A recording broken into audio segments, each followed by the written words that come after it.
Naam, assalamu alaikum wa rahmatullahi ta'ala wa barakatuh. La azizi mpenzi mtazamaji na mfuatiliaji wa mitandao yetu ya kijamii kwa jina la Arusha Radio. Uhali gani? Nichukue nafasi kukualika katika mazungumzo yetu maalum, na leo tumepata fursa adhimu ya kuzungumza tena na Dr. Sheikh Abdurazak Amir, msomi wa dini ya Kiislamu ambaye ni nguzo muhimu katika kufafanua na kuweka mwanga kwenye masuala yenye mjadala na umuhimu mkubwa katika maisha ya Muislamu. Mada mbili kubwa leo tutazizingatia: maulidi na ndoa. Maulidi imekuwa na mjadala muda mrefu katika ulimwengu wa Kiislamu. Wapo wanaoyaona maulidi kama njia kukuza mapenzi kwa Mtume Muhammad sallallahu alaihi wasallam, na wapo wanaosema hayakuwahi kufanywa na mtume wala maswahaba. Katika gumzo hili tutatafuta ufafanuzi sahihi wa kielimu, wa kihistoria na wa kifikihi ili Waislamu wapate mwongozo wa kutekeleza ibada na sherehe hii kwa njia inayompendeza Mwenyezi Mungu. Kadhalika, mada ya ndoa ni msingi wa maisha kila siku, msingi wa kiroho na kijamii kwa kila Muislamu. Qur'an na Sunna za Mtume Muhammad zimeipa ndoa nafasi ya heshima kubwa, zikisisitiza uhalali, maadili na upendo kati ya wanandoa. Pamoja na umuhimu wake, lakini changamoto za ndoa katika zama hizi zimekuwa nyingi, kuanzia maandalizi ya vijana, nafasi ya wazazi, changamoto za talaka mpaka masuala mitala. Leo tutapata nafasi ya kusikia mwongozo wa Kiislamu na hekima za kielimu kuhusu mada hizi nyeti. Kwa hiyo tuko hapa na Dr. Sheikh Abdurazak Amir kujadili kwa kina mada hizo. Mimi ni Awadhi Rashidi, ndiyo mwongozaji wa kipindi hiki mpaka tamati. Dr. karibu sana. Asante sana. Shukrani. Ni heshima kuwa na wewe tena katika kipindi chetu hiki. Asante. Tunazungumza mada zetu mbili, maulid pamoja na ndoa. Kwa kuanzia, maana yote yana mafuhumu marefu sana. Asante. Maulidi ni nini na kwa mujibu wa historia ya Kiislamu? Bismillahirrahmanirrahim. Nashukuru kwa mara nyingine tumekutana kwenye kipindi hiki cha kuelimisha jamii, na mada ambayo mmeiteua leo hii ni maulid, na nadhani kwa sababu ndio kipindi chenyewe ambacho maulid zinakithiri, lakini ndio mwezi ambao pia alizaliwa Bwana Mtume sallallahu alayhi wa alihi wasallam. Na kwa hakika kuizungumza maulid na wakati huo ndoa ni kwa sababu ni kipindi ambacho vile vile ndoa nyingi zimekithiri, lakini wakati huo kuna uwiano baina ya maulidi na ndoa, kwa sababu ndoa nyingi za Waislamu huwa zinatanguliwa na maulidi au zinahusishwa na maulidi wakati huo. Neno maulidi kwa hakika ni mazazi, na ni kifupi tu cha tarehe za kuzaliwa kwa Mtume. Nasema maulidun nabii sallallahu alayhi wa alihi wasallam, ni kuzaliwa kwa Mtume. Na maana yake ni kwamba Waislamu ukifikia mwezi na tarehe ambayo kihistoria alizaliwa Bwana Mtume, hukaa vikao mbalimbali, wanasema wakasoma maulidi. Kwa hivyo maulidi husomwa, maulidi husherehekewa.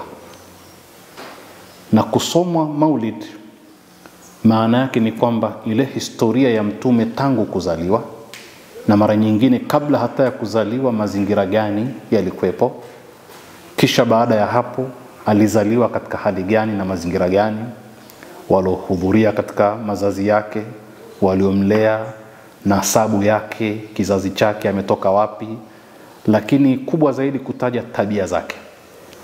Kwa hiyo maana ya kusoma maulidi na milango ile ya maulidi ni kusoma historia ya Mtume na kuelimisha watu kwamba huyu bwana alizaliwa Maka, alizaliwa na fulani na ndugu zake ni fulani, asili yao, nasabu yao ni hii, ilikuwa na tabia hii ya nasabu. Kwa hivyo haya yote ndio kisomo cha maulidi.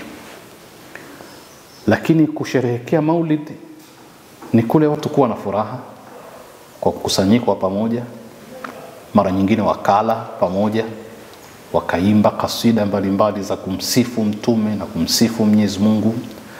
Lakini kubwa zaidi pakatolewa na mawaidha ambayo sio lazima yawe yanahusu kuzaliwa tu Mtume, mawaidha yenye mambo ya maadili ambayo Mtume amewahi kufundisha. Mukhtasari wa maulidi ni hiyo hali ya watu kukusanyika na kuadhimisha jambo kama hilo. Naam. Dokta, tubaki hapo kidogo kwenye Kiswahili, maana kidogo ni mtaalamu. Kwa nini mazazi si uzazi au kuzaliwa. Ni matumizi tu ya watu.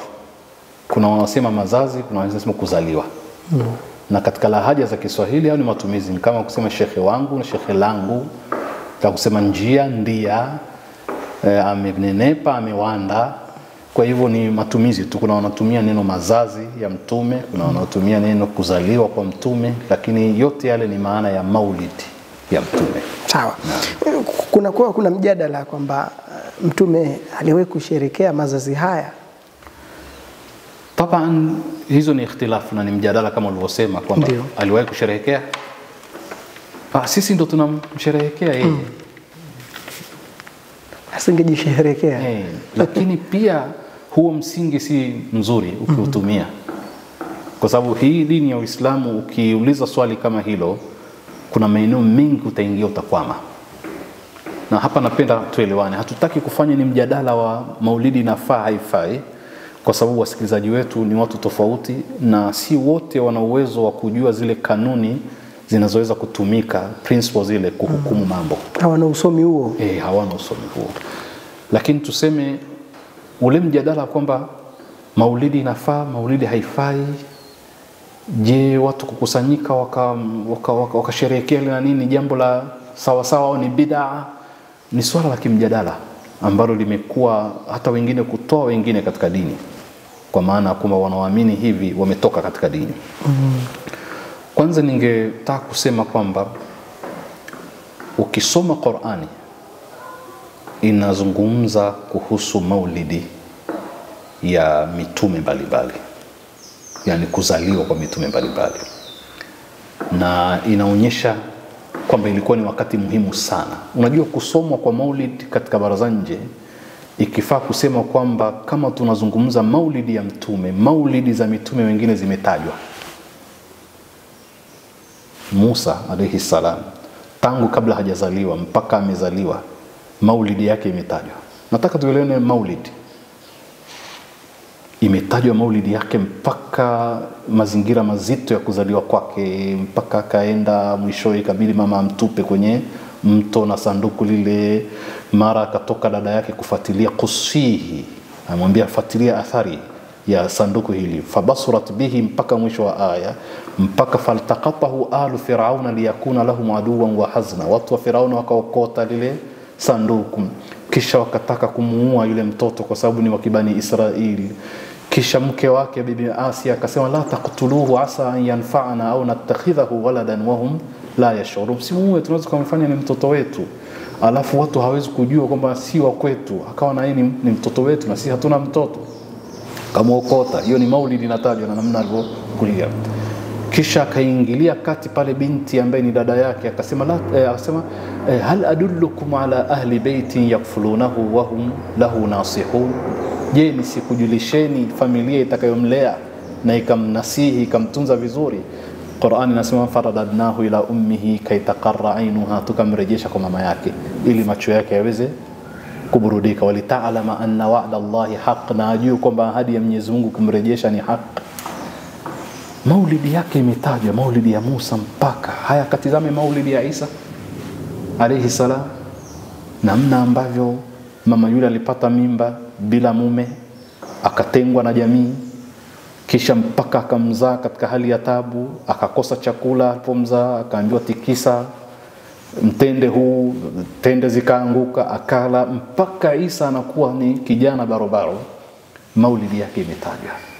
Na kwenye barzanje kinachotajwa ni maulidi, si lazima barzanje, hata maulidi nyingine yoyote ile, sumtu durari na nyingine, panatajwa mbali na wasifu wa mtume, mazazi yake au kuzaliwa kwake.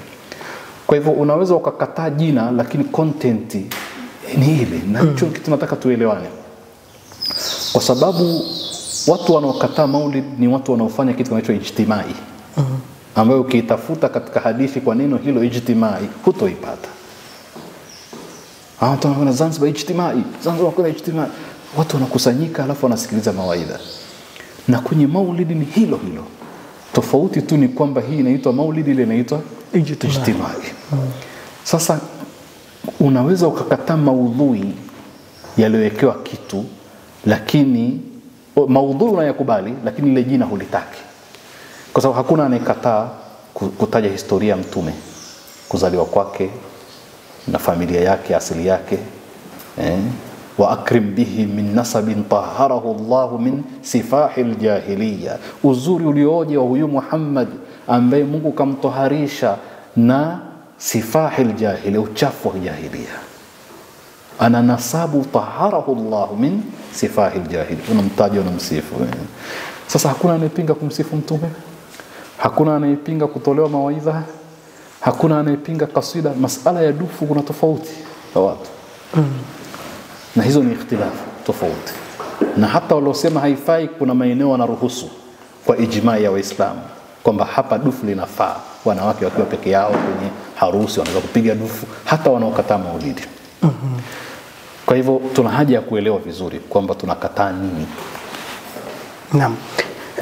Dr. Abdulrazak, katika dunia leo ambao watoto wetu wanapenda waonunulie fulana zenye picha za mchezaji wake mathalan anayempenda, kila mtu katika anatamani kumweka mtu wake ingie moyoni, iwe ni kiongozi au nini. Sisi Waislamu tuna nafasi gani ya kutangaza hii tarehe ya mtume, mazazi yake, na kuzidi kumsema, kumtangaza kila mwaka, ili mtume huyo ambaye anatajwa kuwa rehema ya viumbe wote kubaki katika mioyo na akili za watoto wetu? Kwanza, mbali na kuwa kuna hoja nyingine ya msingi ambayo tungeidokeza kwa mtu wa kawaida angeweza kuelewa, lakini kwanza Qur'ani imeahidi kwa bwana mtume, Mwenyezi Mungu manake, kwamba atanyanyua utajo wa Muhammad. Wa rafa'na laka dhikrak, tutanyanyua utajo wako. Kwa hivyo ni mmoja katika faraja za mtume aliyepingwa, akatengwa miaka 3 katika shamba la Abu Talib, akadhulumiwa yeye na wafuasi wake, kuwa jina lake litaendelea kutajwa ila yaumil qiyama, na Mungu kaahidi kwamba utaendelea kutajwa, warafana laka dhikraka. Lakini Mungu anaposema tumenyanyua utajo wako, anayemtaja nani? Ni sisi, kwa amri ya Mungu, kwa mafunzo ya Mungu.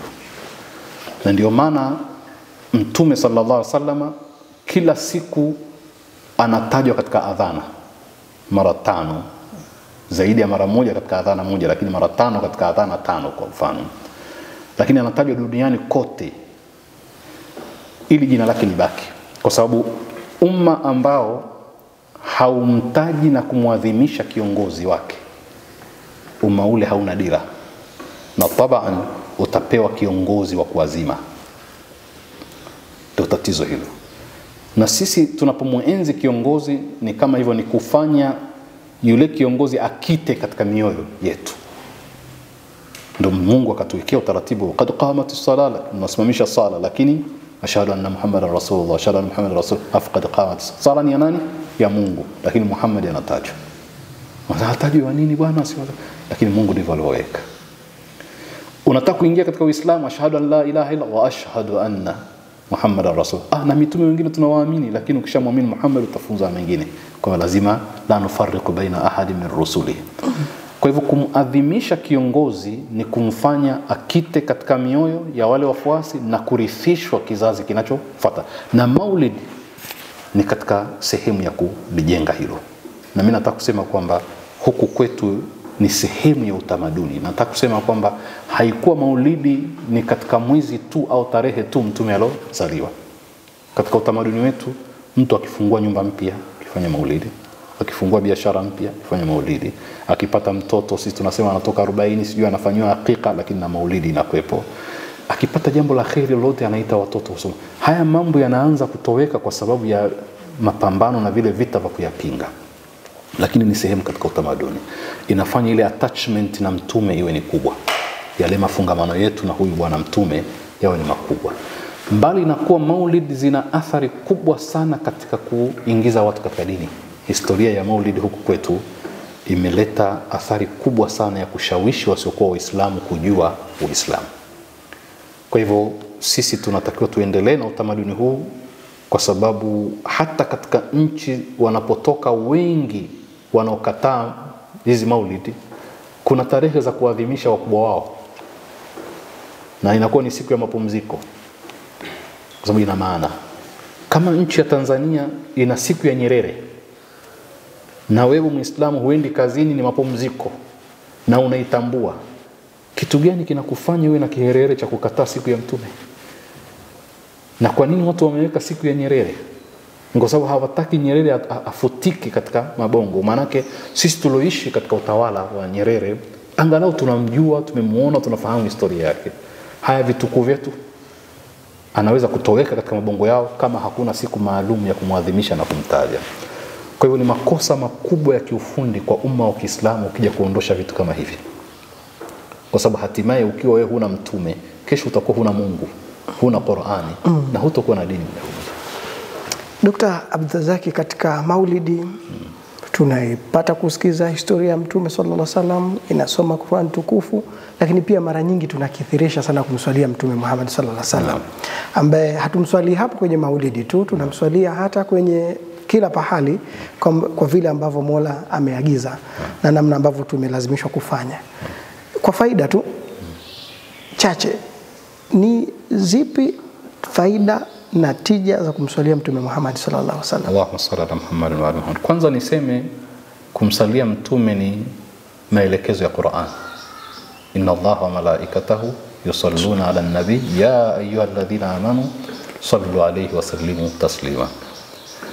Hii aya Allahumma salli ala Muhammad wa ali Muhammad, kwa losoma lugha kwanza ina taarifa ya kwanza ambayo ni kauli taarifa.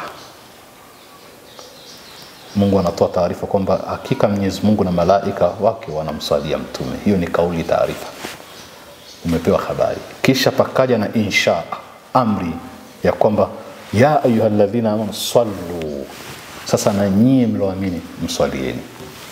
Kwa hiyo wa kwanza alianza ni Mungu na malaika, na sisi tumetakiwa tulifanye hilo. Na ndio nataka kupigia mstari kidogo hapa kwamba lau kama Waislamu wakikutana mahala, kama tunakwenda kukutana mahala kwa ajili tu ya kumsalia mtume,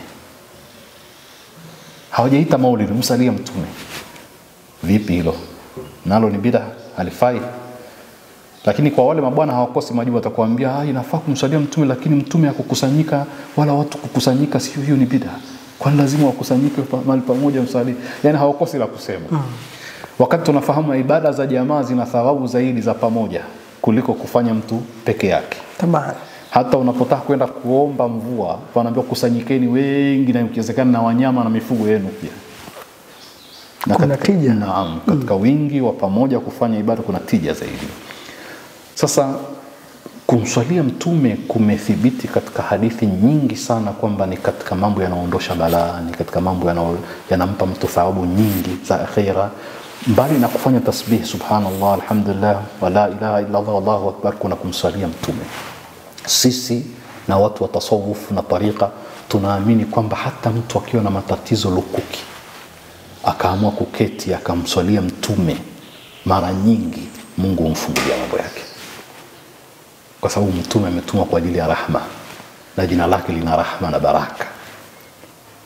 Sasa hakuna mjadala baina ya Waislamu kwamba inafaa haifai, bali mtume anaswaliwa mpaka kwenye swala. Maana swala za Waislamu wanamswalia mtume, Allahumma salli ala Muhammadin wa ali Muhammad, ndani ya sala. Na Imam Shafi ametamka hivyo kwamba akitoa shairi yake maarufu anasema, enyi nyumba ya mtume, familia ya mtume, kuwapenda sisi, kuwapenda nyinyi ni faradhi kwa Mwenyezi Mungu Subhanahu wa Ta'ala ametuandikia. Kuwapenda ahlul bait, kuwapenda ahlul bait, familia ya mtume akiwemo mwenyewe bwana mtume. Kisha anasema kafakum, inatosheleza tu kwamba mtu asiyekuswalieni katika sala hana sala. Imam Shafi anasema. Kwa hivyo sisi tukiwa katika tahiyatu, na wengine wanasema tashahudi kwa upande wa mashia, pale mtume anaswaliwa. Na si kusaliwa tu, swala yenyewe inakamilika kwa kumpelekea salamu, assalamu alayka ayuhan nabiy, tunamsalimia bwana mtume. Sasa huyu Muhammad ambaye ametutoa matongotongo anastahili zaidi ya hivyo, sio kuombewa tu na Mwenyezi Mungu, sababu ila Allahumma salli ala Muhammad, unamuombea dua Mwenyezi Mungu Subhanahu wa Ta'ala ampe amani, ampe nafasi nzuri, ampe makamu makubwa. Kwa hivyo sisi hakuna kubwa tutakaweza kulifanya kwa mtume tukawa tumeweza kufidia jitihada alizozifanya kwetu. Kubwa tumsalie, kumwombea kwa Mwenyezi Mungu. Naam. Dokta, bila shaka nadhani hata wale ambao kidogo wanatatizika na haya mambo hawapingi yote yanayofanyika yako. Nadhani ni utaratibu ule wa namna ambavyo kuadhimisha. Je, pengine kuna njia sahihi ya kuadhimisha Maulidi bila kuingia kwenye mtafaruku na baadhi ya maneno kusema? Kwanza labda niseme kidogo kwa niaba yao. Naam. Mara nyingi wanasema kuna kusanyika wanawake na wanaume. Maarufu hilo. Mara nyingine kuna pigwa ngoma. Lakini mimi niseme tu swali moja. Hivi ikitokea ndoa inafungwa paka kusanyika wanaume na wanawake, ile ndoa itakuwa batili au kile kitendo kitakuwa hakifai? Kitendo kiko sawa. Kukusanyika wanaume na wanawake maajnabi wanaoweza kuoana ni kitendo cha haramu kwa ijma ya Waislamu wote, likifanyika katika maulid au nje ya maulid, lakini halitengui uhalali wa kufanyika kwa maulid. Kuna ndoa ambazo wanaume na wanawake wanakusanyika hapo hapo, wamefanya tendo la haramu, lakini ikifungishwa ndoa ile ndoa sahihi. Kwa hiyo ni nukta ya kwanza. Na pili ni kwamba tumeona jitihada hivi karibuni, hata mufti wa Tanzania wa sasa, kuna wakati miaka kadhaa miwili mitatu iliyopita alikemea baadhi ya mambo yanayofanywa ndani ya mawalidi, kama watu kucheza wakarukaruka. Hili limekemewa na wenye maulidi wenyewe, kwa sababu ni jambo ambalo liko kinyume na utamaduni. Sasa kilichobaki ni jitihada tu za kuhakikisha kwamba halipo, lakini sio kukataza ile maulidi yenyewe. Ni kama yule msemaji aliyosema, ukikuta mtu anakula na mikono miwili ni kumwambia ale na wakulia, lakini chakula akiwe haramu. Kwa hiyo usimnyime kula. Ndio. Kwa hiyo ni hivyo. Kwa hiyo ni swala la mantiki tu. Na mimi nimeona kuna baadhi ya hao sasa hivi wanasema tulikosea zamani, kila kitu tunakataza. Ilikuwa ni hamasa, mzungumza kwa hamasa zaidi. Lakini lingine, nukta muhimu katika maimamu ambayo yanaaminiwa sana na wenye kukataza maulid ni Imamu Ahmad bin Hanbal. Ahmad bin Hanbal ana msemo wake ambao unakubalika kwa wengine, unaosema hivi: la yunkaru almukhtalafu fihi walakin yunkaru almujma'u alayhi. Haya maneno kidogo ni principle ambayo inatumika katika sheria, kwamba lile ambalo lina ikhtilafu baina ya Waislamu, yani kuna kauli mbalimbali, kuna wanaosema linafaa, wengine wanasema halifai, na mambo haya yako mengi. Halifanywi kwamba ni ovu, halifanywi kuwa ni munkar kwa sababu lina ikhtilafu, lakini linalofanywa ni ovu, ni munkar, ni lile ambalo lina makubaliano ya ulama. Kama tuko pamoja, hiyo ni principle ameweka, la yunkarul mukhtalafu fihi wa inma yunkarul mujma'u alayhi. Jambo ambalo linaweza kukutuhumu wewe umefanya ovu, umefanya munkari, ni lile ambalo kwa makubaliano ya ulamai wa Kiislamu halifai. Wamekubaliana kunywa pombe ni haram. Tabani hilo ni aya ya Qur'an, lakini lile ambalo lina ijtihadi kisha ikapatikana ijma'i ya kwamba halifai, na hakuna ikhtilafu baina ya Waislamu kwamba hili halifai, ukilifanya umefanya ovu, mtu anafaa kukuita kwamba umefanya munkar. Lakini lenye ikhtilafu, si kuna walosema hivi na wengine wanasema hivi. Kwa hivyo kila mmoja pale akili yake inaweza kumtuma namna itakavyomtuma kuamini upande huu au upande huu. Lakini wewe ukiwa upande huu huwezi kuwatuhumu hawa kwamba ni munkari hilo. Kwa sababu gani? Lina ikhtilafu, lina kauli mbalimbali. Sasa tatizo ni kwamba wenye misimamo mikali ndani ya dini ni wale watu ambao wakitofautiana na mwingine huamini mwingine fi nar jahannam.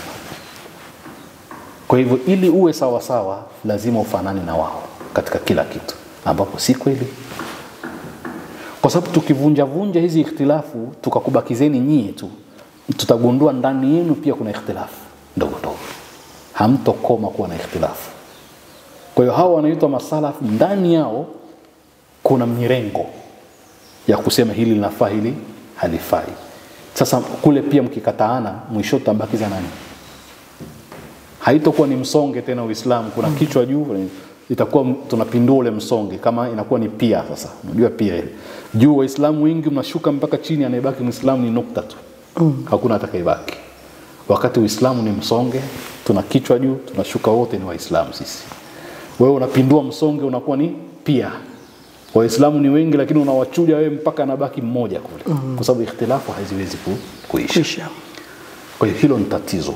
Hutakiwi kuita ovu lile linalofanyika na wenzako madhal kuna ulamai wameliruhusu. Linaitwa ni jambo lenye ikhtilafu ndani yake. Sasa tuishushe maulidi hata katika daraja hiyo, tuseme maulidi ni jambo lenye ikhtilafu.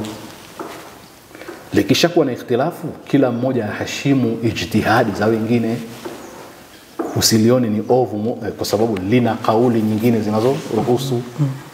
Kwa hiyo hupaswi kusimama ukatokwa na povu kwa ajili ya kuwatoa wenzako katika mstari wa dini kwa ajili hiyo. Na Dokta, zamani tukumbuka wazee wetu nadhani walikuwa wameweka hadi vituo vya maulidi, licha kwamba inasomwa muda wote. Lakini ilikuwa Alhamisi ile kuamkia Ijumaa. Katika yale maelezo kwamba usiku ule tukithirisha kumswalia Mtume Muhammad, ilikuwa kwenye misikiti mingi inaandaliwa maulidi. Kwa hiyo nadhani la kueleweka hapa kwamba maulidi hayana kitambo maalum. Muda wote inaweza kufanywa, sivyo? Bila shaka. Ndio maana nikasema mtu alikuwa akifungua nyumba yake akianza kwa maulidi. Mtu ambaye anafanya hakika ya mwanae, aliyezaliwa ni mwanae lakini anafanya maulidi ya Mtume, sio ya mwanae. Sasa bwana mtoto anatoka nje, bwana mtoto atatolewa abebwe na ya nabii salamun alayka, Mtume anasaliwa. Mtume maulidi inasomwa, si maulidi ya yule mwanao, ni ya Mtume. Na huo ndio utamaduni wetu.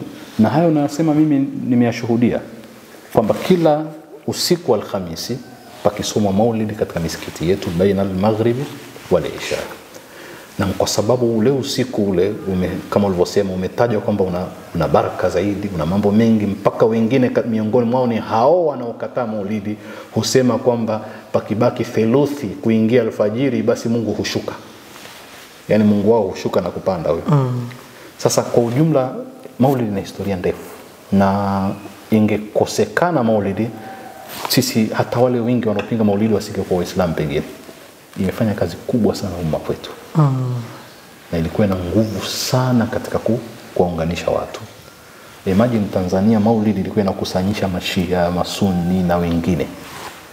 Kwa sababu kuna kamati za kudumu za maulidi katika miji kama Dar es Salaam. Kamati kubwa za maulidi. Jamii yote Wahindi, Waswahili, Waarabu, kuna michango na kamati ni watu wazito kwa ajili ya kufanya maulidi. Na vurugu hii miaka karibuni. Hii ni miaka karibuni na sana baada ya vijana kuanza kwenda kusoma Saudi Arabia. Ilianza kuwa na nguvu kwetu waliporudi huko wakaanza. Na watu wengi hawajui hata Saudia penyewe maulidi zinasomwa lakini zikisomwa kificho. Kuna mtu mmoja anasema Saudia maulidi inasomwa ni vio tu vile vya baadhi ya watu, lakini wenyewe mara kwa mara wanajua shani ya kumswalia sallallahu alaihi wasallam. Lakini swali jingine ni kwamba wale ulamai walikuwa wakikataza wakitokwa na povu kukataza maulidi katika nchi ya Saudi Arabia, wako wapi leo hii ambapo pamehalalishwa sasa muziki na wanamuziki wa kimataifa wanaletwa? Wako wapi katika kutoa zile fatwa? Hawa wako wapi katika kuzungumzia Palestina? Watoto wanakufa, maulidi na kufa kwa watoto pale, lipi linatakiwa litumiwe jitihada? Tazameni huku kwetu. Kila ukifungua mtandao raddi kijana sijui fulani amjibu fulani. Hizi raddi zote mbona hazielekezwi Palestina? Raddi. Unaelewa mentality ya watu ilivyokuwa ndogo. Sasa muziki umejaa kwenye nchi ile ambayo kuna Makka na Madina. Palestina hapo jirani tu watoto wanauawa. Sisi tuko kwenye mitandao raddi. Unamjibu mwenzako watu wa maulidi hao shenzi au unatuka. Kwa hiyo tuna tatizo kwa hakika. Dr. Abdurazak, bila shaka na mtazamaji wa Arusha Radio na mfuatiliaji wa mitandao yetu ya kijamii, bila shaka umeelewa kwa kina mada ambazo tumezijadili leo. Maulidi pamoja na ndoa. Kubwa ni ujumbe ambao Dr. Sheikh Abdurazak amemaliza nao. Tunamsherehekea Mtume Muhammad kidhati kutokana na yale ambayo amekuja nayo.